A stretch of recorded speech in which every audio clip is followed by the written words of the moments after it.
semester, so please make sure that I do this because I'm terrible at it.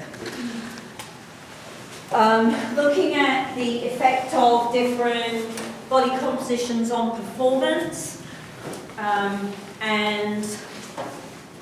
we were looking at what are the minimal levels of fat mass for males and females, right? So a little bit of information talking about appetite and the effect of exercise on appetite, because that can be quite interesting for many people, particularly if you work out at quite a high intensity in a hot environment. For many people, when they finish their exercise session, they find that they can't face the idea of eating anything for a while. All right, so we see this decrease in appetite in the short term after a heavy training session. And that probably occurs for several reasons. Some combination of the elevation in blood catecholamines, so norepinephrine, epinephrine, then you've got stress hormones like cortisol go up with exercise. We have an increase in core body temperature that we see with exercise. And as I said, it's worse with higher environment. So in the summer, you're more likely to feel like that than you are if you're exercising outside here in the winter when it's chilly. And we also see changes in hormones like ghrelin stimulates appetite. So after exercise, ghrelin levels are lower. And so for some people that means, the idea of eating something is quite difficult, right? Leptin suppresses appetite, and we see increased levels of leptin after exercise. So those two kind of work opposite each other. Now, this problem can affect nutritional requirements depending on what the goal of the exercise session was. All right, so when we get to the nutrition section, we'll be looking at the fact that the recommendations are that you eat some combination of carbohydrate and protein relatively quickly after you have finished exercising. All right, so if you're an individual who has this issue where when they finish exercising, the thought of eating a sandwich or something like that, just like, I can't put solid food in, then a shake of some description might be appropriate in that instance. And I said last week, I'm not a big proponent of shakes, but there are certain circumstances when they can be useful. Right? I don't think that we should be using them on a regular basis to replace meals or to increase calorie intake a lot. Right? You have to be careful of the makeup of some of those shakes. So that's in the short term. In the long term, generally we see an increase in appetite. Goes back to our seesaw that we did last week, right? If I use a lot more calories on one side of the seesaw, then if I don't put more calories in, I'm going to feel hungry, right? Because I'm going to be in a deficit situation, okay? So the harder I train, the longer I train, the more often I train, typically the larger my appetite, right? When I did a lot of bodybuilding, weight training, really heavy weight training, I would wake up in the morning and it felt like I had a hole the size of Australia in my stomach. I was so starving all the time. Right? I could eat anybody under the table. Now I don't do anywhere near enough exercise and you're never hungry. Now you have to like force food down. Okay, so it really is dependent upon the level of work, the amount, the timing, okay? But typically, if you're working with children or with adults, if they're working out hard on a regular basis, their appetite is going to be large and they're going to need extra calories. Okay?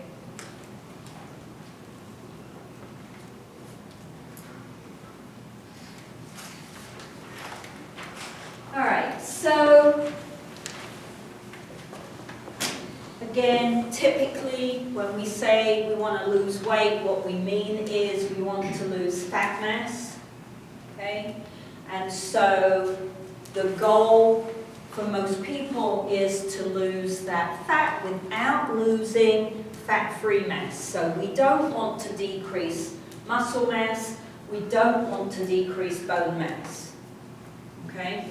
So that means that we need to take a more educated approach to how we try to lose this weight, okay? Because just going on a diet, as I showed you in that chart, just doing the diet did not end up, it ended up with 20 pounds of weight loss, but only 68% of that 20 pounds was real fat, okay? What we want is for much more than that to be fat loss, okay? So the recommendation is that we do this more slowly. We don't get to the week before spring break and go, oh, I've got that new bikini I've got to put on at the beach and I've got to lose 15 pounds right? No, okay?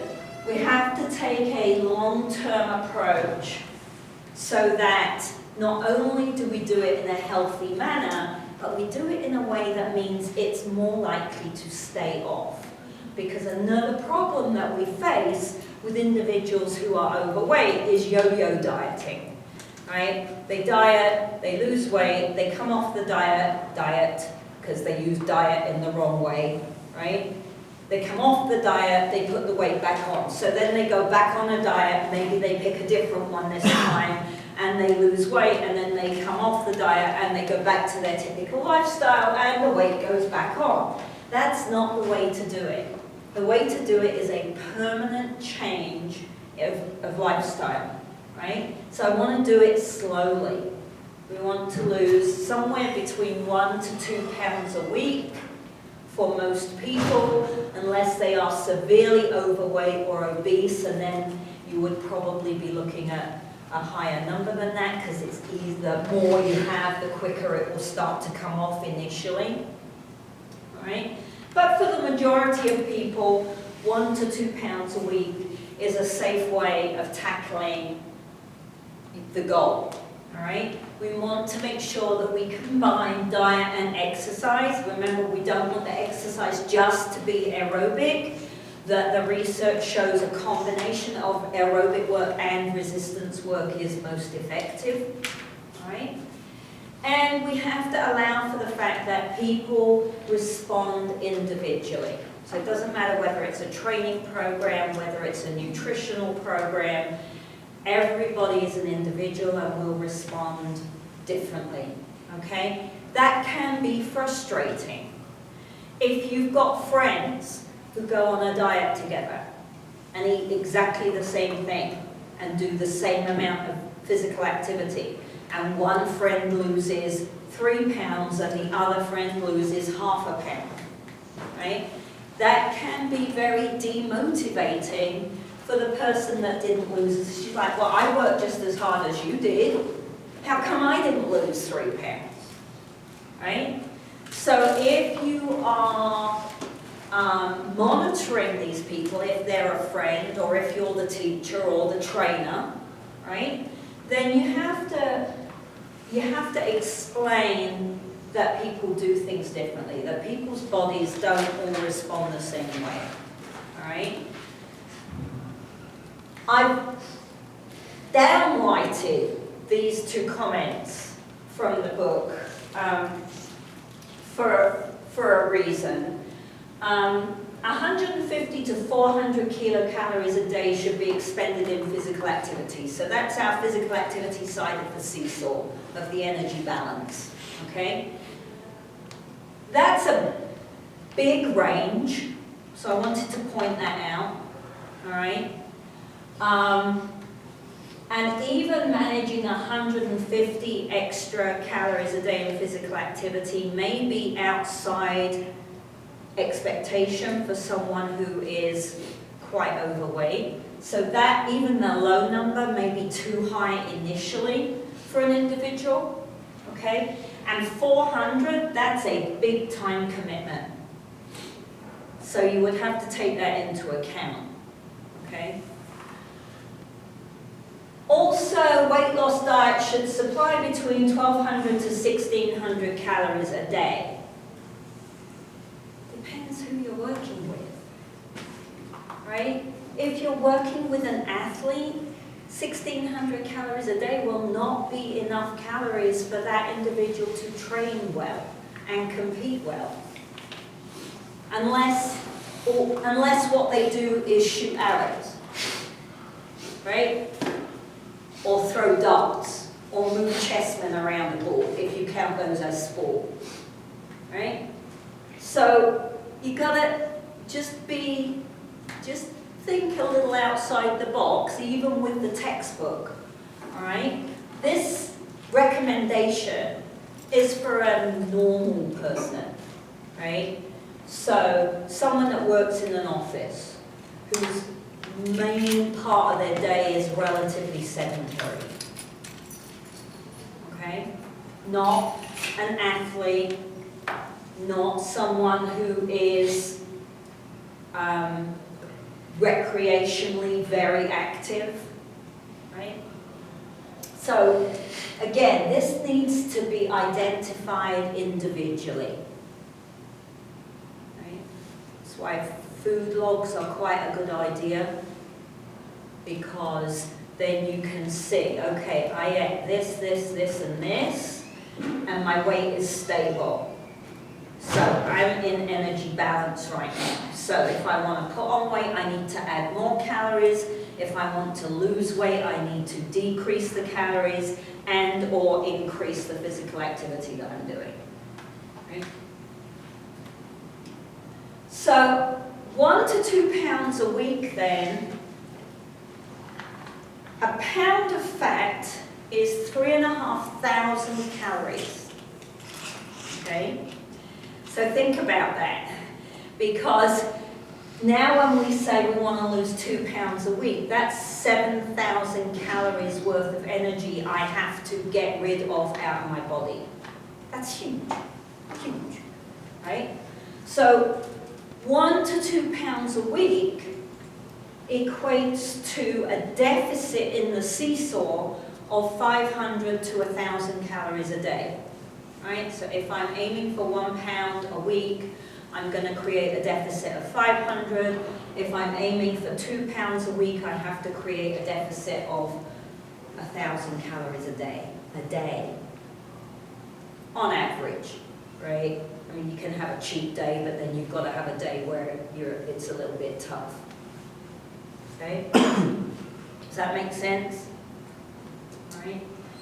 So, if we're going to do this properly, if we're going to do it scientifically, right, then we should be asking ourselves this question, right?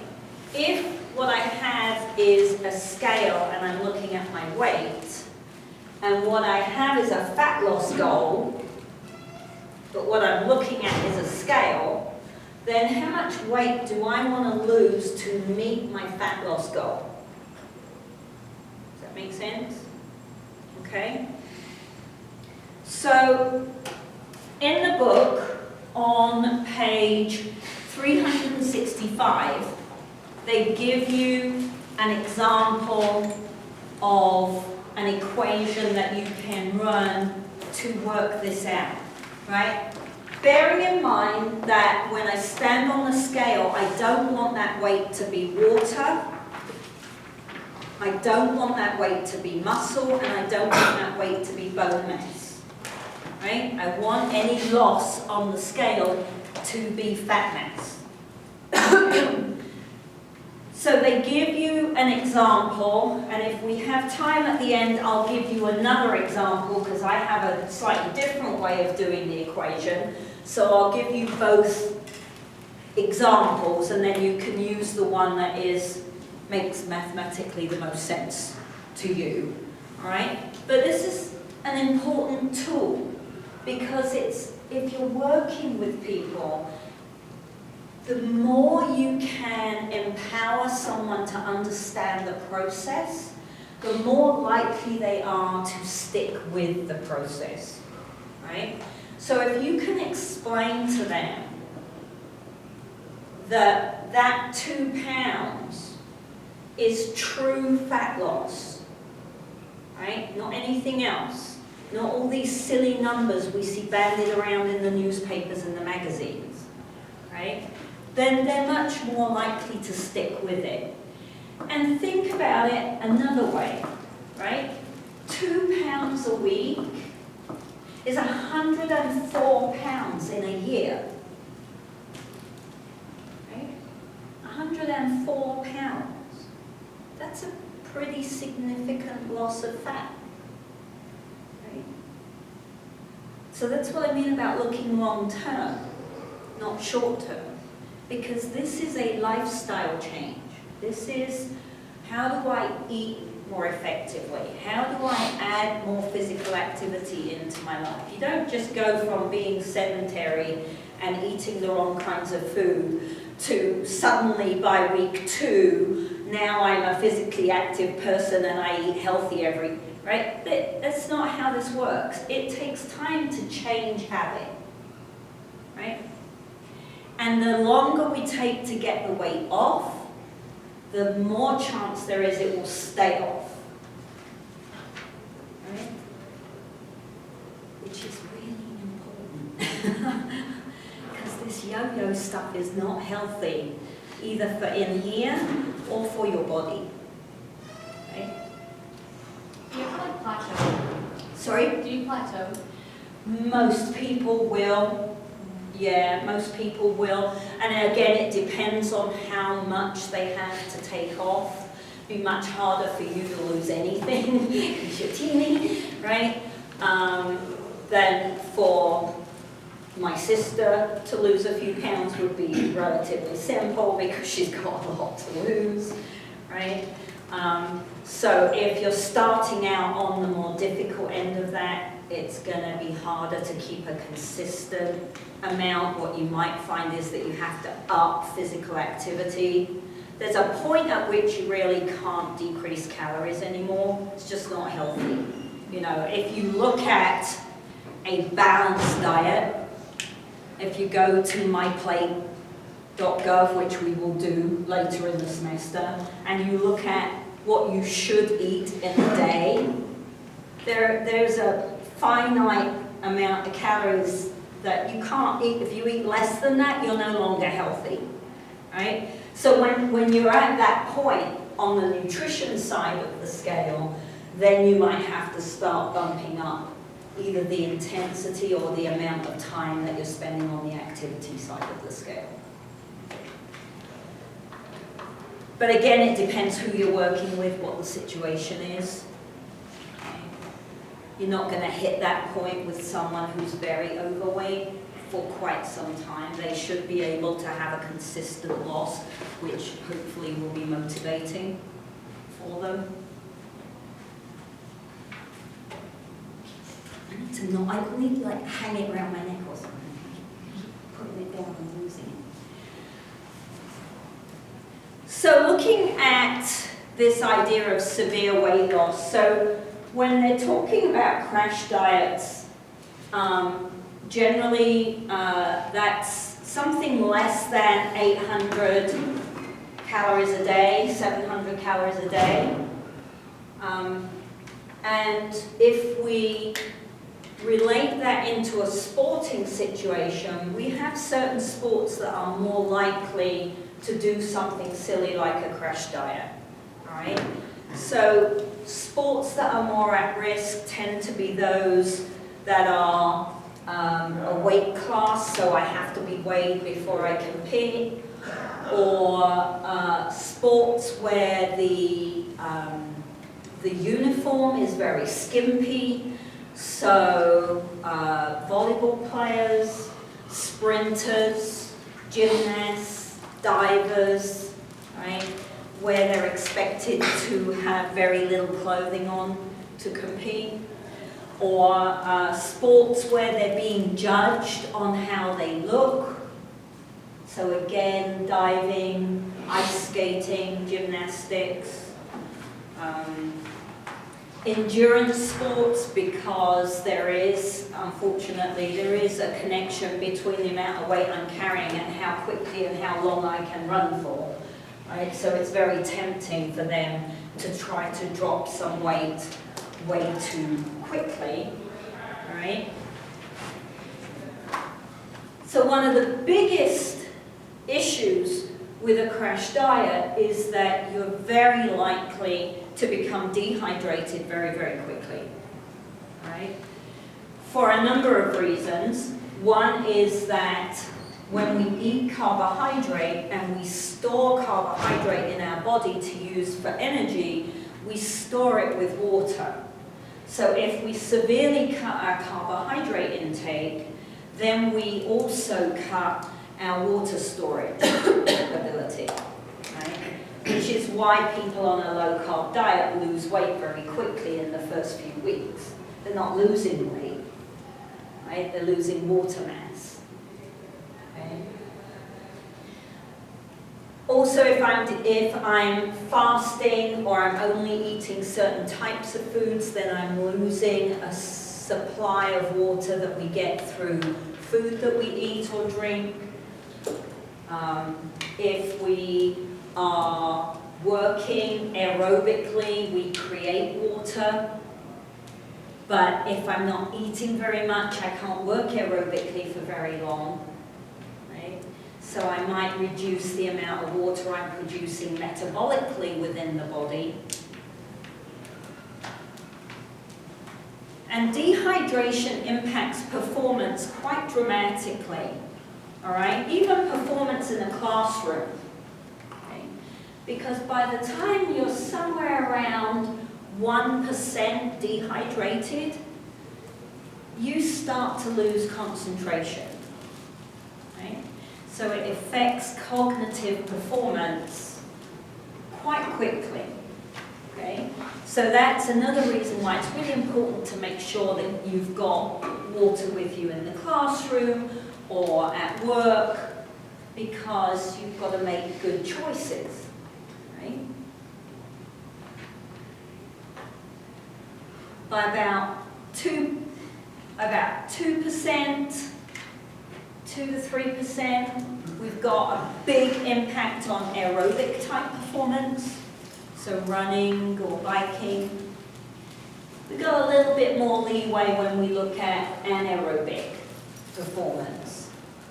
And we'll talk a lot more about dehydration and specific effects on performance later in the textbook.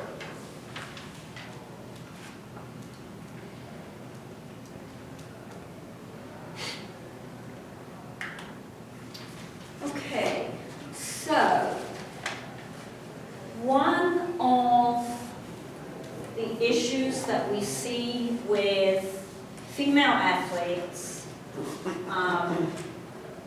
is a combination of problems that occur that are interrelated, so they kind of bounce off each other, right?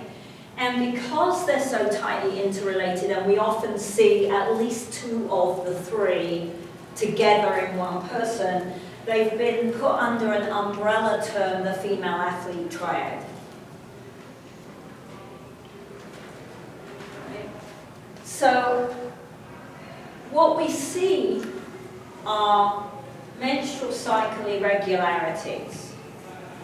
So that means that either they don't begin their menstrual cycle in the first place, or they get secondary amenorrhea, where the menstrual cycle stops having started appropriately at the right age, or we get very patchy menstrual cycles occurring. All right? So that's one problem that female athletes often have. Another one is bone density problems that can lead to osteoporosis.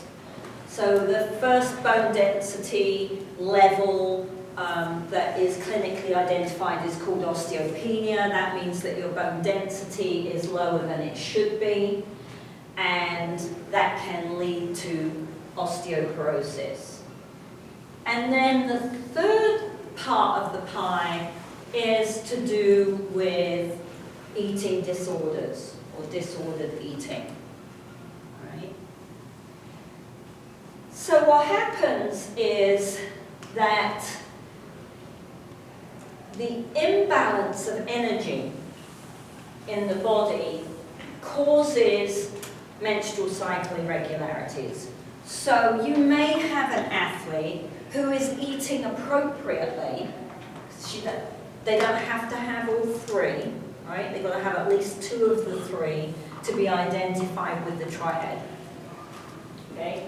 So you may have an athlete who is eating appropriately and still suffers with secondary amenorrhea or at least irregularity of the cycle. All right? So that means that somewhere in that picture there's an imbalance in our seesaw. Right? So even though she's eating appropriately, it's not enough calories to balance the amount of work that she's doing. And so the body, in an attempt to save calories, because the menstrual cycle uses a huge amount of energy, right? So in an attempt to save energy, we'll just shut down something that is not life-threatening. Okay?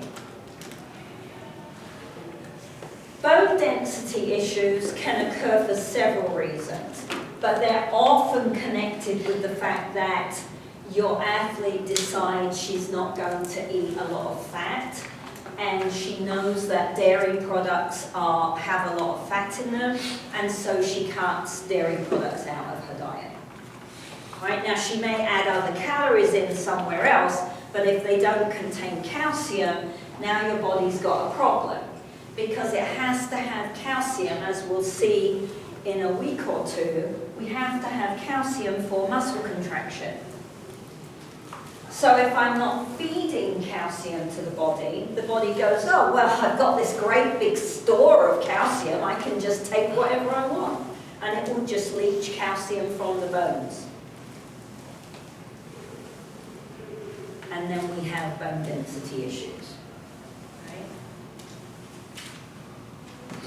Eating disorders feed both of those issues, right? Because if they're not eating enough and they're not providing enough calories to the body, then these two things go along hand in hand. Okay? So eating disorders are difficult to identify. And you've got to be really careful. We're not qualified, even when you've got your degree. You're not going to be qualified as a nutritionist or a sports nutritionist to clinically identify that an athlete has eating disorder, right? But there are some hints and giveaways that you can keep your eye out for, and then try to encourage that person to go and see a specialist, right? So the criteria for bulimia, for example, is that this person purges something like 3 times a week for at least 4 weeks in a row, or 5, I don't know what the criteria, but it's very specific. So what if they're purging once a week? Right? That isn't okay. Purging of any kind is not okay, it's not healthy. So they may be purging but not meet the criteria for bulimia. It doesn't mean they don't have a problem. Okay. Disordered eating means that They have some issues around food, so maybe if you take your team out to eat, you'll find that one athlete won't eat bread in front of everybody, or won't eat a dessert, or will only pick at a salad, right? So they don't meet the criteria to be diagnosed with an eating disorder, but their eating patterns are a little bit skewy. A lot of us have that, right? Took me until I was in my late 30s to eat dessert in front of anybody else that I didn't know. But that's what happens when you get told you're fat all the time, right? So coaches have to be very careful about the terminology they use. As I mentioned last week, we've got to be really, really careful. How do we approach an athlete that may need to lose some weight in order to be safe and to improve performance? Right? So all these three that come together under the umbrella are connected to body composition and nutritional intake. Right? And if you develop particularly anorexia, but even bulimia, once it's got going, will decrease performance, you'll lose muscle mass, you'll lose strength, you'll lose the ability to concentrate and pay attention to what's going on, and that increases your risk of injury, okay? And so, as I said, we can't deal, it's not our job to deal, it's our job to go, okay, I think there's a problem, you need to go get help. Right?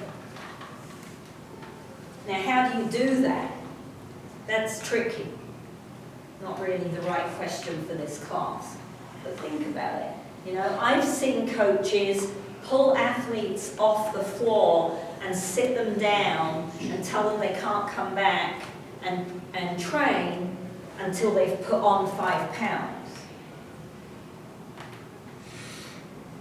Well, 5 pounds of what?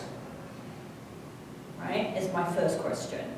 My second question is, you remove that person from their support group, from the thing they love, how is that going to motivate them to get well?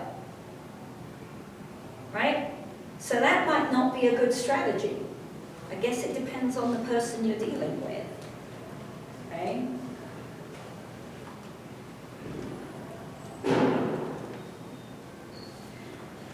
So, just some things you can look out for. You may or may not know people who've had anorexia or bulimia. I've known lots because in the gymnastics world there were lots when I was younger. It's a little bit better now, thank goodness. People that develop anorexia are absolutely paralytically scared of putting on an ounce of weight, all right? So they have this very skew-whiffy idea of what they look like, okay? So one piece of information I saw a long, long time ago, they gave anorexics a piece of chalk and they would stand them in front of a mirror and say, okay, draw what you see. And they would draw this big outline when really the reflection was this skeletal, skinny little person, right? So this is not just, oh, go away and eat something and put on some weight. This is psychological damage, right? It's very complicated to deal with, okay? Curry, do I still have? Yes. Thank you. Right?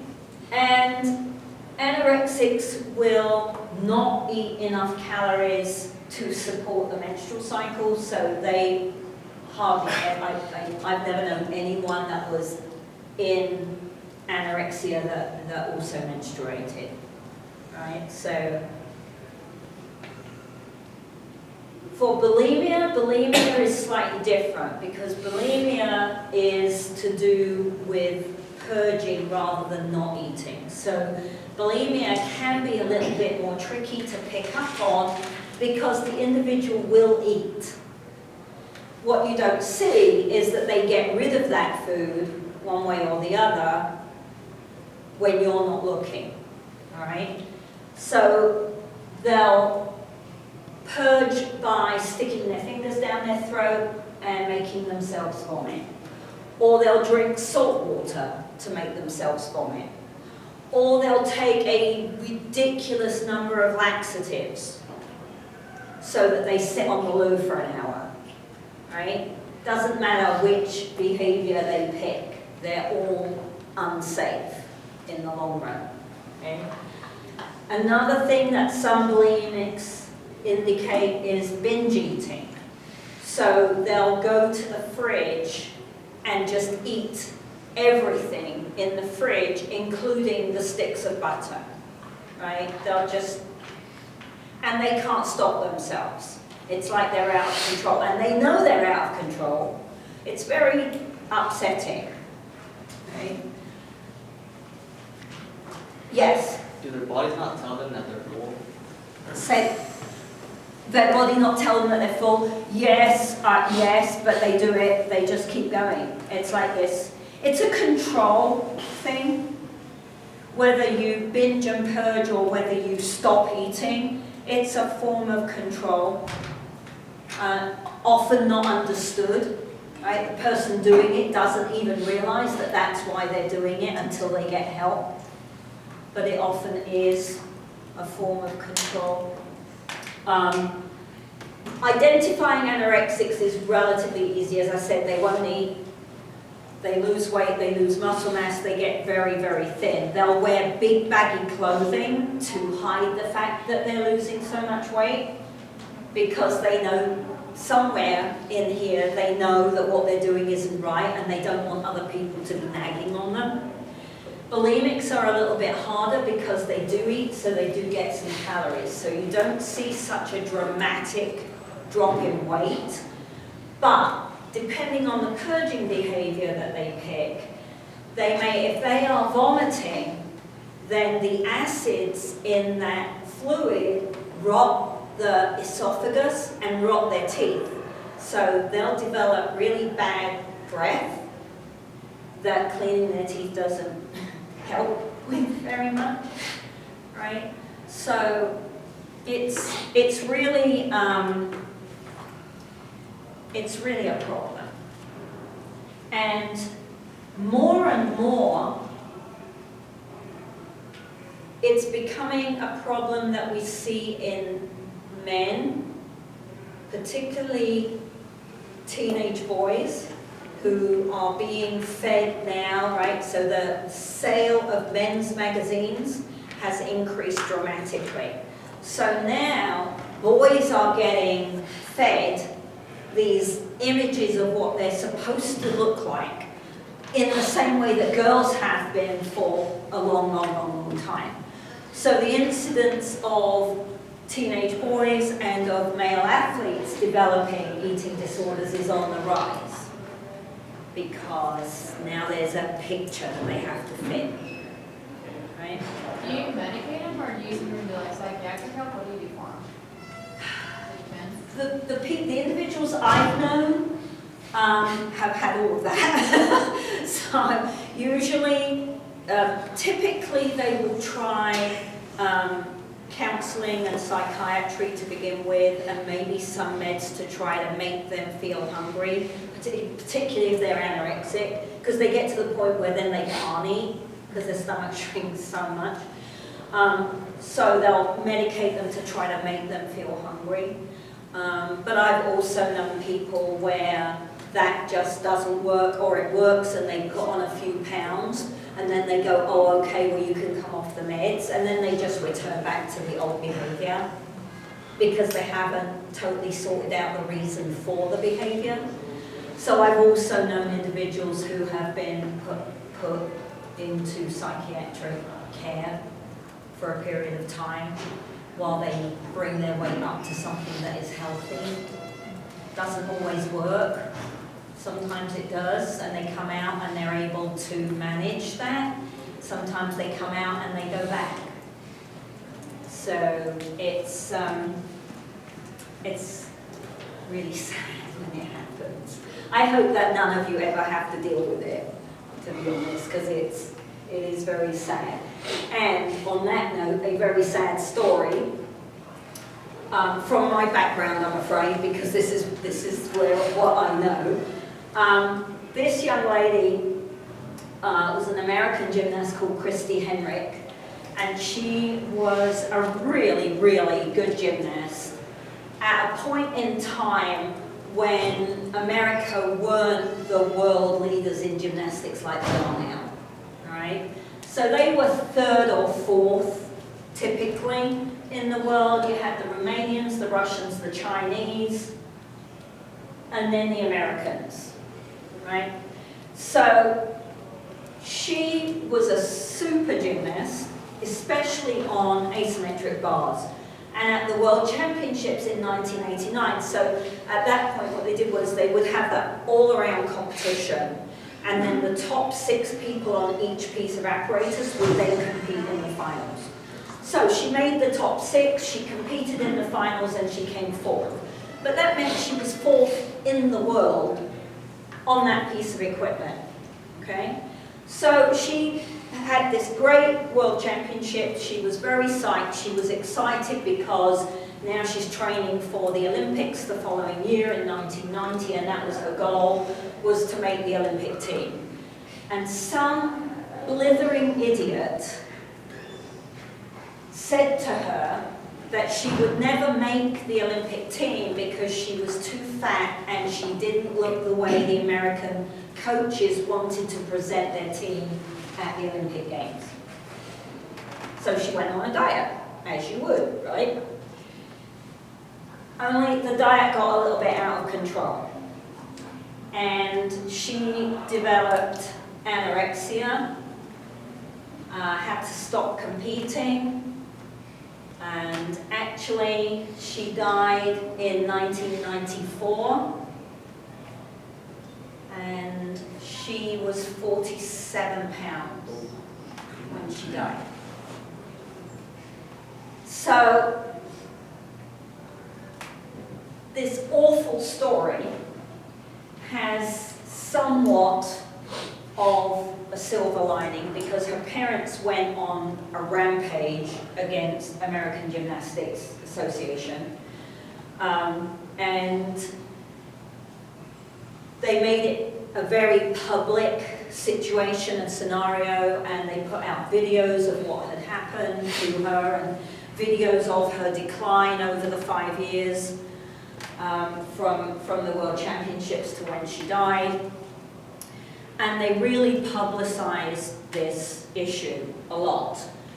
And what happened was that the American Gymnastics Association, and in fact gymnastics associations worldwide, took on a training program for their coaches to teach them a little bit more about nutrition and psychology and how to handle talking to someone who's a teenager, you know. And so actually the instances of eating disorders in gymnastics, which were terrible, seem to have gone down, particularly if you look at the international level. Now that's not that they've gone away, right? But they are better than they were at this point in time. I mean, the Romanian team, at this point in time, they had to train 4 hours a day on a lemon. On a lemon. That's what they got for breakfast. Right? So it's not like this person that told her was saying anything that wasn't going on within the international world of gymnastics. It's just it had a really, really sad outcome. Okay, so I'll give you the other math on Wednesday at the start of the class. You've got the one example in the book. I'll give you the other one, Wednesday. And Wednesday we will start chapter 2. I think it was chapter 2. One more question. Aha! Good question! It should be opening up in about 10 minutes.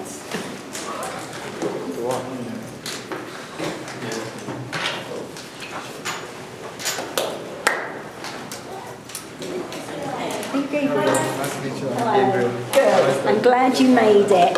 I was